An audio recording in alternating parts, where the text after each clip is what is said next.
High above the Pacific Ocean, on a lonely stretch of the California coast, stands a building that looks unreal.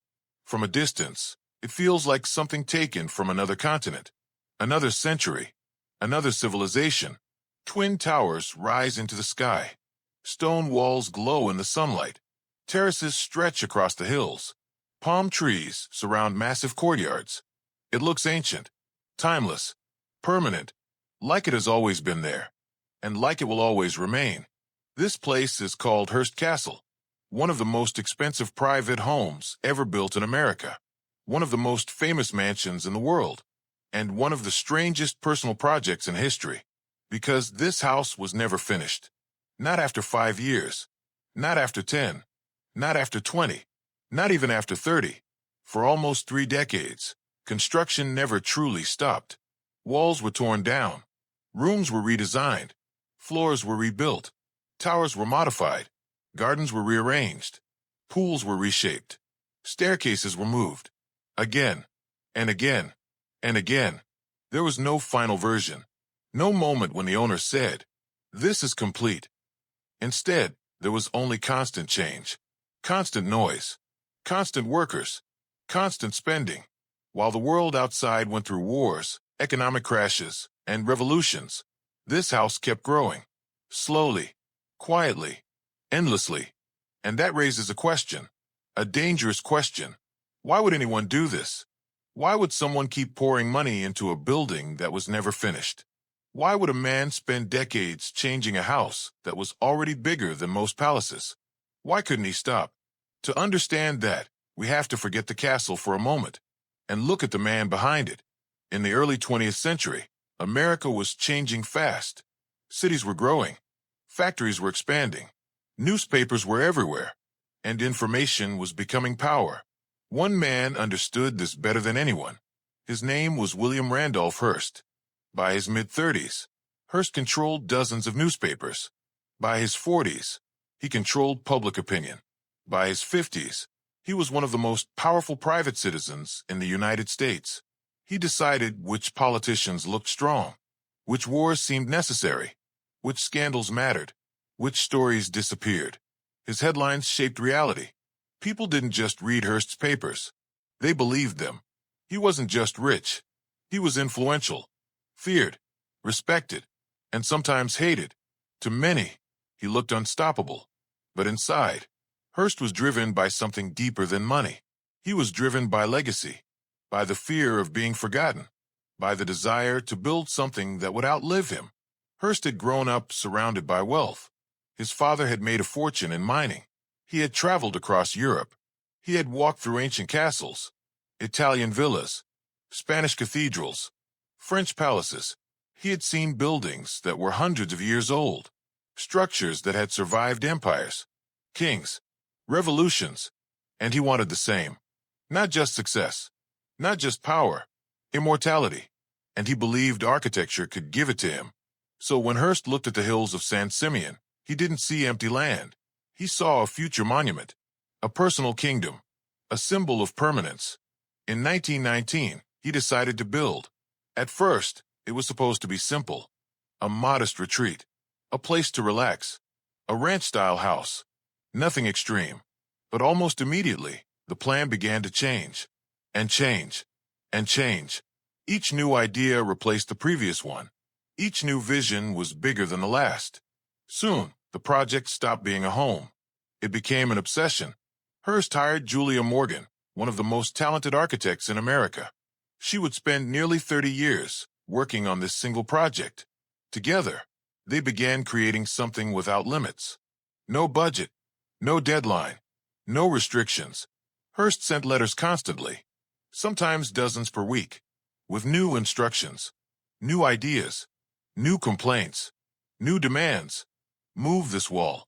Change that ceiling. Add another tower. Remove those stairs. Import different marble. Find a better door. Replace that window. Nothing was ever final. Nothing was ever good enough. Workers learned something quickly. Whatever they built today might be destroyed tomorrow. Entire sections were demolished and rebuilt. Rooms were redesigned after completion. Decorations were replaced before anyone used them. Money flowed like water, and Hearst barely noticed. At his peak, his empire generated millions every year. Advertising revenue, subscriptions, investments, political influence. So when the castle needed more funds, he simply paid. Without hesitation, without discussion, without concern. Because to him, the castle was not an expense. It was an extension of himself, a physical representation of his mind. Complex, grand, restless, never satisfied. By the late 1920s, the estate had become enormous. Multiple buildings, guest houses, libraries, dining halls, private theaters, a zoo, gardens, pools inspired by ancient Rome, rooms filled with European antiques, entire ceilings taken from monasteries, doors from medieval castles, statues from ruins. He was not just building a house. He was collecting civilizations and placing them on a hill in California. Hollywood stars began visiting. Actors, directors, writers, politicians. They arrived by train, plane, and car. They stayed for weeks, sometimes months. Hearst became a host king, sitting at the center of attention, surrounded by admiration, surrounded by luxury, surrounded by proof of his success. The castle became a stage, and he was its main character. But behind the scenes, something dangerous was happening. The project was growing faster than reality. Costs were rising. Maintenance was expanding. Staff numbers were increasing. Supplies had to be shipped across oceans. Everything depended on money, and even more money. Yet Hearst never slowed down, because slowing down would mean admitting limits, and he hated limits. To him, stopping meant weakness. It meant losing control. It meant becoming ordinary. So he kept going, even when warning signs appeared, even when expenses exceeded profits, even when his businesses began to struggle, even when the world started to change. Because for Hearst, the castle was not just a building. It was proof that he was still powerful, still untouchable, still above everyone else. And as long as it kept growing, he believed he was growing too. But constant growth has a price. And slowly, quietly, that price was approaching. For most of his life, William Randolph Hearst never learned how to fail. From a young age, success followed him everywhere. He was born into money, educated in elite schools, surrounded by influence, protected by connections. When he entered the newspaper business, he didn't start small. He bought major publications. When others competed for readers, he dominated. When others followed trends, he created them. He didn't wait for permission. He took control. By his 30s, Hearst owned newspapers in New York, Chicago, San Francisco, Los Angeles, and many other cities. By his 40s, his empire reached millions of homes every day. People woke up with his headlines. They argued using his stories. They voted based on his opinions. In many ways, Hearst didn't just report reality. He shaped it. And when a man lives like that for decades, something happens to his mind. He stops believing in limits. Hearst believed that money was not a resource. It was a tool, a weapon, a solution. Whenever he faced a problem, he threw money at it. If circulation dropped, he hired more writers. If competition increased, he bought rivals. If critics attacked him, he launched campaigns. If politicians resisted, he pressured them. And usually, it worked. So he learned a simple lesson. More money equals more control. And that lesson followed him to San Simeon. When Hearst started building his castle, he approached it the same way he approached business. Not as a project, as a battlefield. Every detail had to obey him. Every worker had to follow his orders. Every plan could be changed at any moment. He wrote letters to his architect almost daily, sometimes multiple letters per day. They were long, detailed, demanding. He commented on window sizes, door positions, ceiling heights, wall textures, tile colors, garden paths, furniture layouts. Nothing was too small. Nothing was insignificant. And if he changed his mind, everything had to change with him. Workers learned that yesterday's work meant nothing. A completed room could be destroyed overnight. A finished staircase could be removed in a week. A decorated hall could be redesigned in a month. Money made this possible, and Hearst had plenty of it. But there was something else driving him. Something deeper. Something personal. Hearst was obsessed with how history would remember him. He watched other powerful men become forgotten. Industrialists, politicians, tycoons, men who had once ruled headlines, and then disappeared.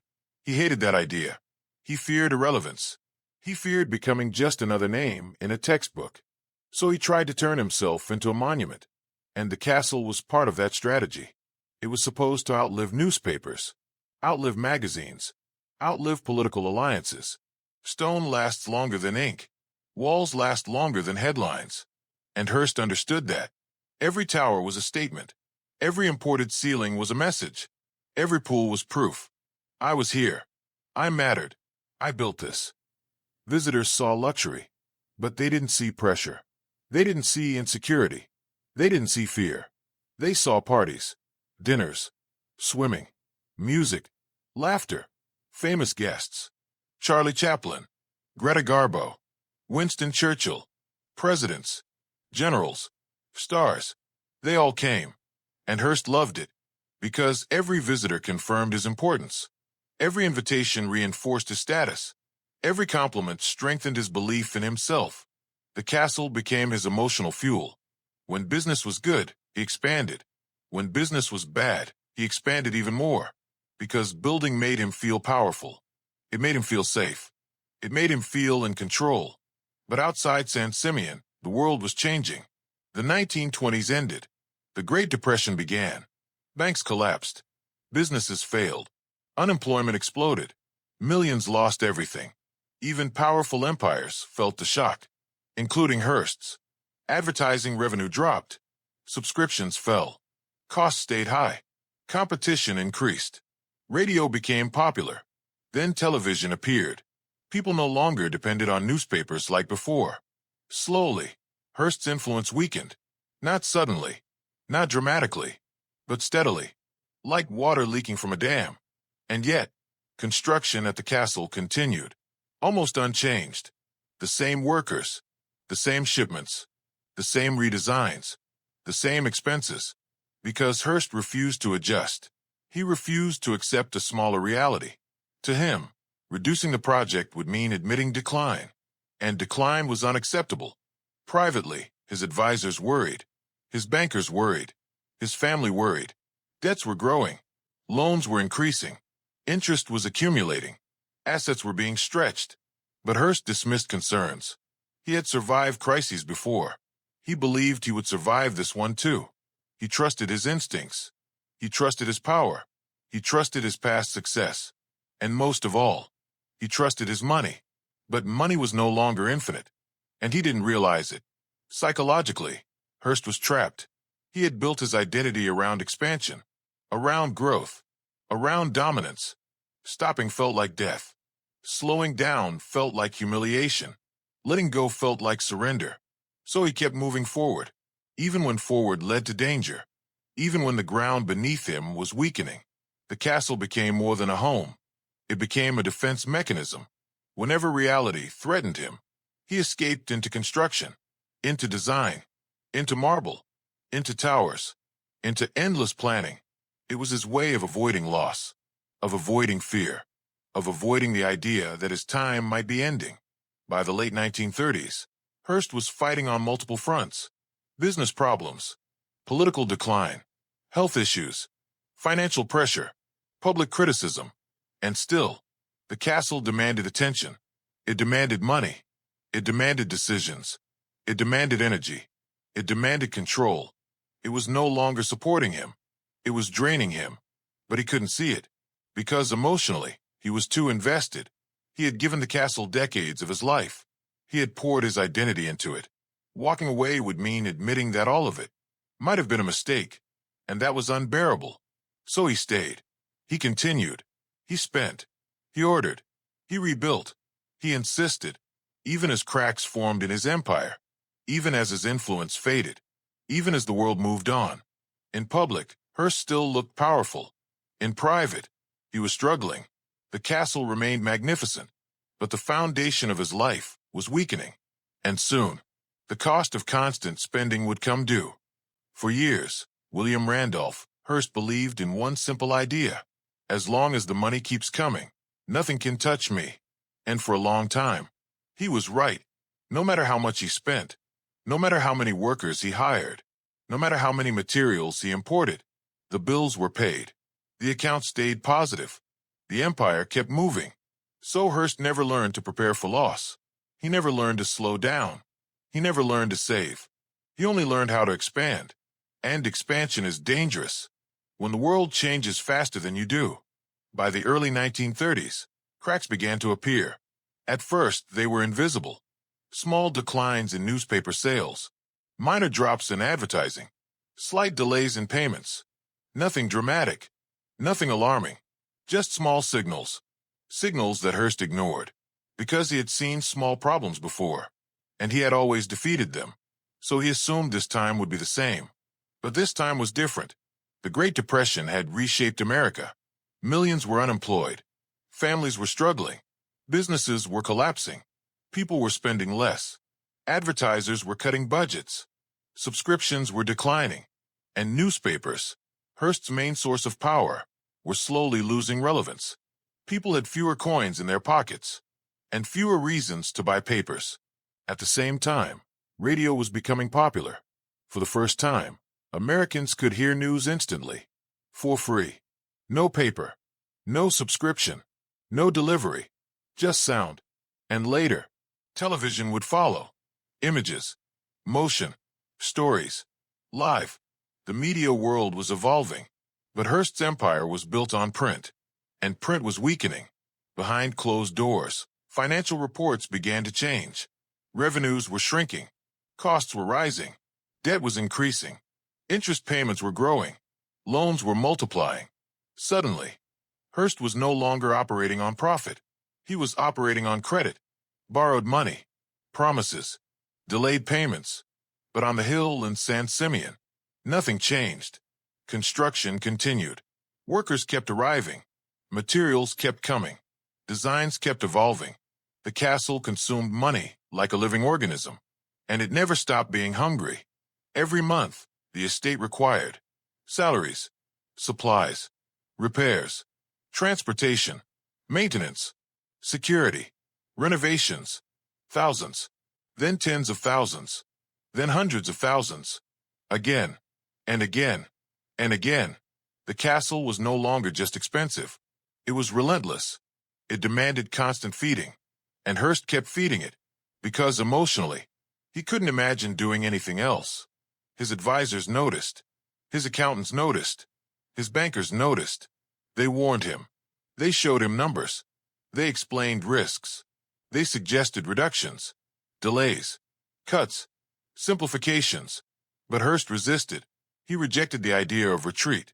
In his mind, reducing spending meant surrender, and surrender was not part of his identity. He had built his life on winning, on dominating, on overpowering obstacles. So he treated financial reality like an enemy, something to fight, not something to accept. At the same time, his political influence was fading. For decades, Hearst had shaped elections, controlled narratives, destroyed opponents. But now, his attacks were less effective. His endorsements mattered less. His voice was weaker. New figures were rising. New media platforms were emerging. And the public was changing. Slowly, the world was moving past him, and he felt it, deep inside, even if he never admitted it. Psychologically, this was devastating. Hearst had always defined himself by power, by relevance, by dominance. Losing that felt like losing himself. So he reacted the only way he knew how. He doubled down. He spent more. He built more. He expanded more. Because construction gave him the illusion of control. When business was unstable, the castle felt solid. When his influence weakened, the towers still stood. When his future looked uncertain, stone and marble reassured him. The castle became his emotional shelter, his fortress against reality. But reality does not care about emotions. It cares about numbers. And the numbers were turning against him. By the late 1930s, Hearst's debts reached enormous levels. Millions of dollars. At a time when millions meant everything. Banks became nervous. Creditors became impatient. Investors became cautious. His empire was no longer seen as untouchable. It was seen as risky, fragile, overextended, and the castle was at the center of that risk. Some properties were sold. Some businesses were merged.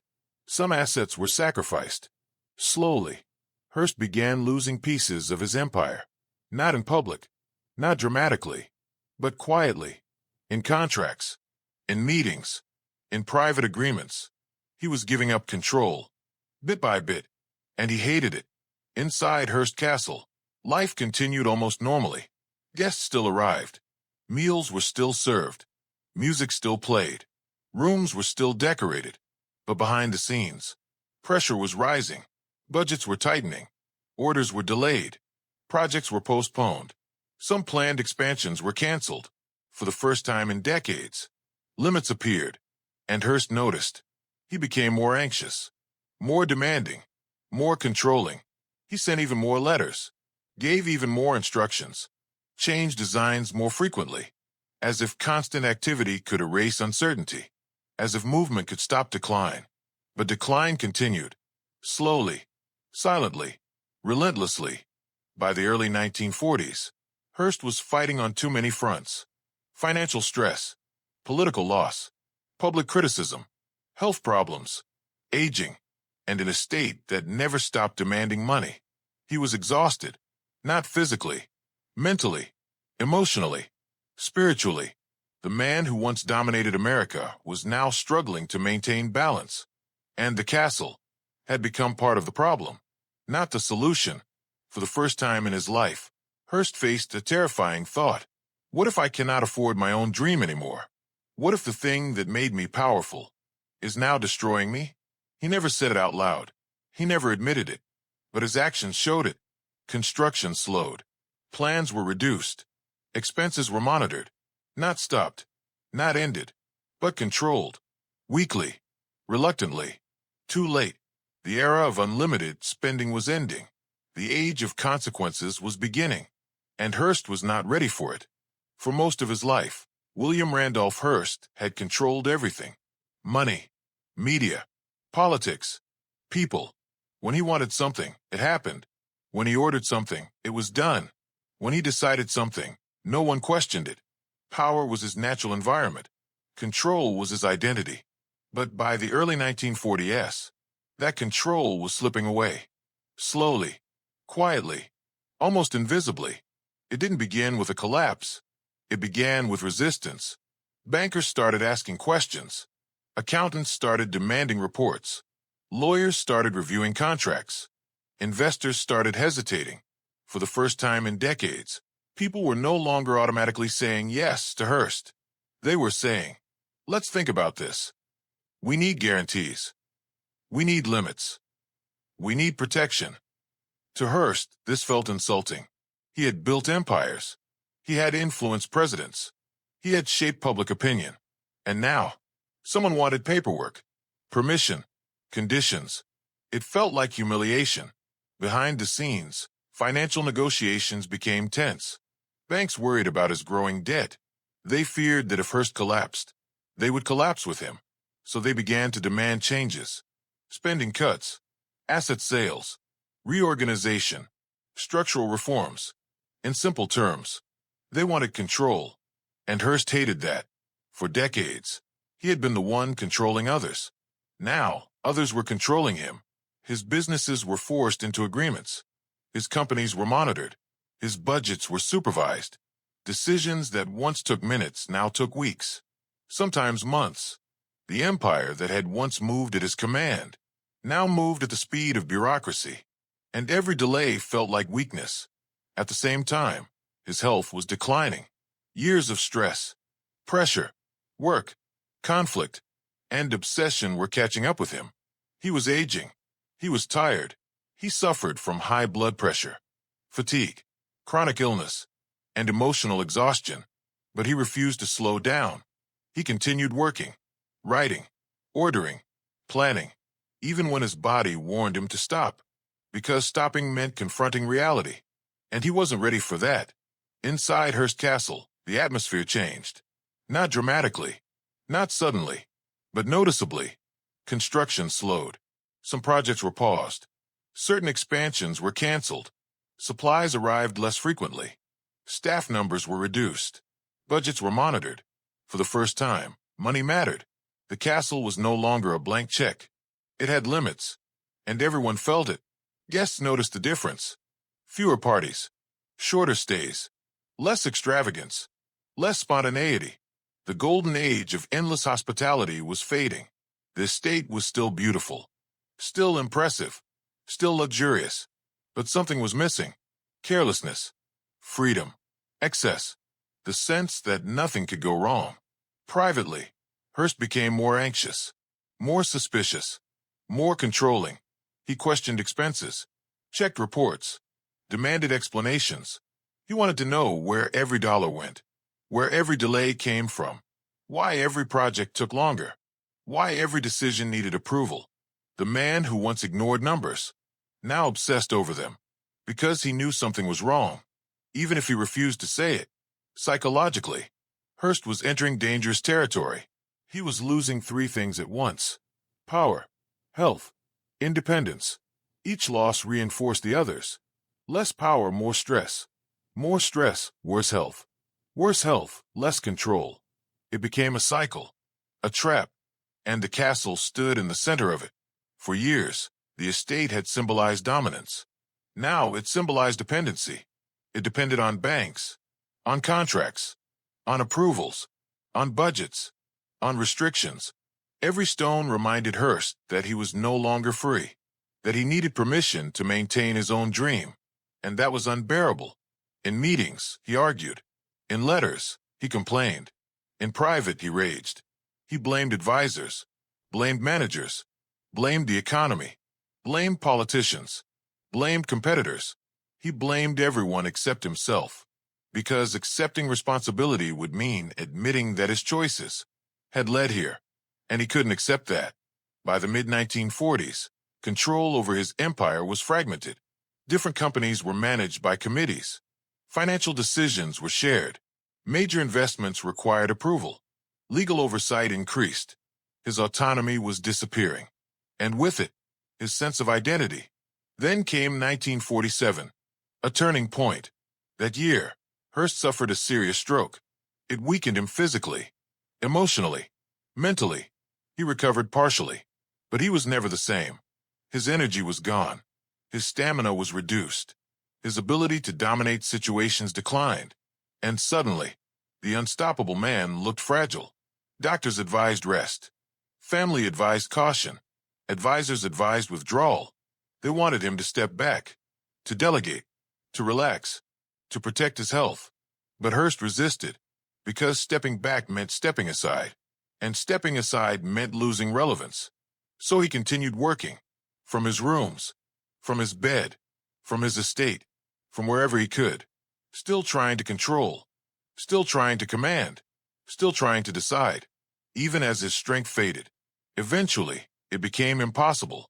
Travel became difficult. Long stays at Simeon became exhausting. Medical care was easier in cities, so he began spending less time at the castle. Shorter visits, longer absences, until one day, he stopped coming altogether.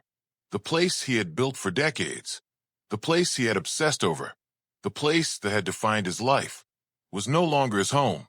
He had outgrown it, or more accurately, it had outgrown him. When Hearst left the castle, something symbolic happened. For the first time, the building existed without him, without his constant orders, without his letters, without his changes, without his presence.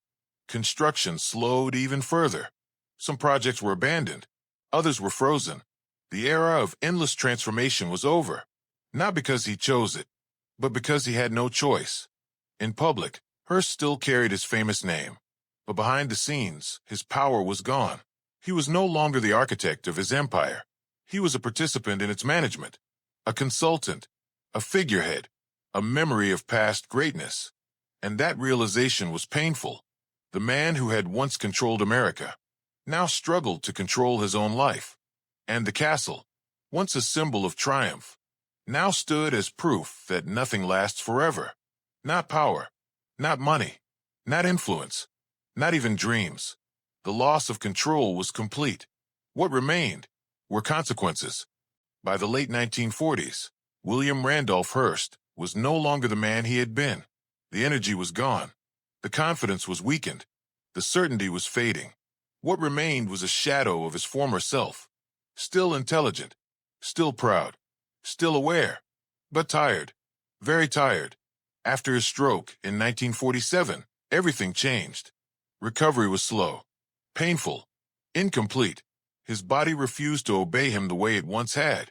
Simple movements required effort. Long conversations exhausted him. Concentration became difficult. Stress became dangerous. Doctors warned him. Rest was no longer optional. It was necessary. But rest was something Hearst had never learned. He moved away from San Simeon. Medical facilities were closer in Los Angeles. Specialists were available. Emergency care was nearby. Staying at the castle became impractical. Too isolated, too far, too demanding. So the place he had built for decades slowly disappeared from his daily life. Visits became rare, then shorter, then symbolic, then stopped. And with every absence, his connection to the castle weakened. Inside Hearst Castle, silence replaced noise. Where there had once been constant construction, there was stillness. Where workers had once labored day and night, only caretakers remained. Where designs had constantly changed, nothing moved. Projects were abandoned. Plans were frozen. Materials were stored and never used. Rooms were left unfinished. Corners remained incomplete. The castle, for the first time in its history, stopped growing. Financially, Hearst was trapped. His debts were enormous. Banks controlled much of his empire. Agreements limited his spending. Assets were monitored. Budgets were fixed. He no longer had freedom. Every major decision required approval. The man who once spent without thinking now had to ask. And that was humiliating. To keep his empire alive, sacrifices were made. Properties were sold. Collections were reduced. Investments were liquidated. Some newspapers were closed. Others were merged. Parts of his life's work were dismantled, piece by piece. To survive, each sale felt like losing a part of himself, because his empire was his identity, and his identity was being dismantled.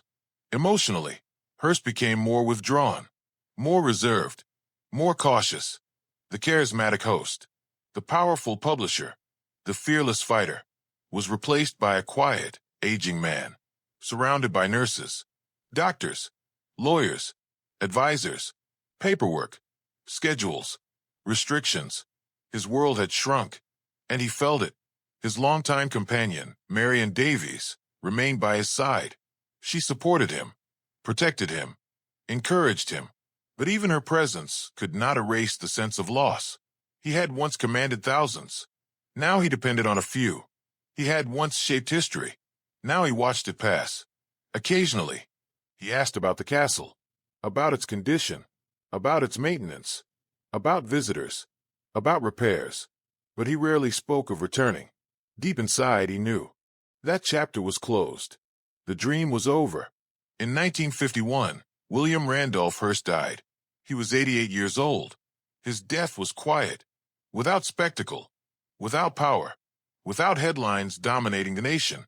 The man who had once controlled the news became news, briefly. Then history moved on. After his death, the fate of the castle had to be decided. His family faced reality. Maintaining the estate privately was impossible. The costs were too high, the logistics too complex, the burden too heavy. So they made a decision. They donated the property to the state of California. It became public, a museum, a historical site, a tourist destination, a preserved monument. The house that had been built as a private kingdom now belonged to everyone. Visitors walked through halls, once reserved for elites. Tourists swam in pools, once used by celebrities. Strangers slept in rooms, once occupied by politicians and stars. The dream had changed owners, but something was lost. The original purpose, the personal meaning, the obsession, the emotional connection. Without Hearst, the castle was complete in appearance, but empty in spirit. It had become a shell of ambition, a preserved echo of a man's will. The unfinished rooms remained. The abandoned plans stayed in drawers. The unbuilt towers existed only in sketches. They were reminders of ideas that never became reality, of dreams interrupted, of ambition that exceeded time. For Hearst, the castle had been everything. A refuge, a symbol, a defense, a weapon, a monument. For the world, it became a lesson about excess, about obsession, about the limits of wealth. In his final years, Hearst rarely spoke publicly, rarely gave interviews, rarely appeared in public. He faded quietly, unlike the loud life he had lived. And that contrast was striking. A man who had filled headlines for half a century left the world almost silently. The castle outlived him. It still stands. Beautiful, massive, impressive, but also incomplete in ways that cannot be repaired. Because some things cannot be finished. Not by money, not by power, not by will. Today, high above the Pacific Ocean, the castle still stands. Its towers still rise against the sky. Its walls still glow in the sunlight. Its gardens are still carefully trimmed. Its pools still reflect blue water. Its halls are still filled with echoes. From the outside, it looks eternal, as if nothing has ever changed, as if nothing could ever disappear. But that is an illusion, because every stone in this place carries a story, and every story here is about limits. Millions of people visit Hearst Castle every year. They walk through its corridors. They take photos. They admire the architecture. They listen to tour guides. They say things like, "It's unbelievable. It's amazing. It's perfect. It's unreal." And in many ways, they are right. It is unbelievable. It is amazing. It is unreal. But it is not perfect, because perfection was never the goal. Control was. This castle was not built for comfort. It was not built for peace. It was not built for simplicity. It was built to prove something, to prove power, to prove relevance, to prove permanence, to prove that one man could shape the world around him, stone by stone, room by room, decision by decision. For William Randolph Hearst, this place was not just a home. It was a mirror, a reflection of his mind, complex, grand, restless, never satisfied, always expanding, always demanding more space, more beauty, more attention, more recognition, more proof. When he was strong, the castle grew. When he was confident, the castle expanded. When he was anxious, the castle changed. When he was afraid, the castle became bigger. Construction followed emotion. Architecture followed psychology. Every tower was a reaction. Every redesign was a response. Every expense was a statement. I am still in control. But control is fragile. It depends on circumstances, on health, on money, on time. And none of those things last forever. Hearst learned that too late. In the end, he did not lose everything at once. He lost it slowly, piece by piece. Influence, then independence, then freedom, then energy, then health, then presence, and finally, ownership. The castle that had defined his life survived him. But without him, today it belongs to history, to tourists, to textbooks, to documentaries, to cameras, to memories. It is preserved, protected, maintained, respected, but it is no longer alive, because it no longer has a purpose. Once, this place had a mission: to impress, to dominate, to host, to display power. Now its mission is different: to teach. It teaches that wealth has limits, that ambition has costs, that obsession has consequences, that control is temporary, that even the strongest empires depend on fragile foundations. Hearst believed that if he built something big enough, it would protect him from time, from irrelevance, from weakness, from death. But nothing protects you from those things. Not marble, not gold, not influence, not headlines, not castles. The castle stands. Hearst is gone. That contrast is the lesson. This place shows what happens when success becomes identity, When work becomes escape, when building becomes therapy, when spending becomes comfort, when ambition replaces reflection, when growth replaces balance, Hearst never truly lived in his castle. He managed it, controlled it, directed it, obsessed over it, but he rarely relaxed inside it, rarely rested, rarely let go. It was never a home. It was a project, and projects never love you back. In the final years of his life, Hearst did not sit on its terraces. He did not walk its gardens. He did not swim in its pools. He did not host its guests. He was far away, in smaller rooms, in quieter places, surrounded by doctors and memories. The castle remained, but life moved elsewhere. And that is the irony. He built the biggest private home in America and spent his final years far from it. He created a palace and died without it. Some people build houses. Some people build businesses. Some people build families. Hearst built a symbol, and symbols are heavy. They demand sacrifice. They demand attention. They demand payment. Forever. Today, when visitors walk through Hearst Castle, they walk through decades of decisions, through fear, through pride, through ambition, through insecurity, through brilliance, through mistakes, through genius, through excess, through humanity. Because this place is not about architecture. It is about a man trying to outbuild his own limits.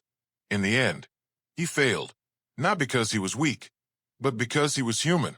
The castle remains magnificent, silent, impressive, empty, a monument to what money can create and what it cannot save. Because the most expensive thing Hearst ever built was not this house.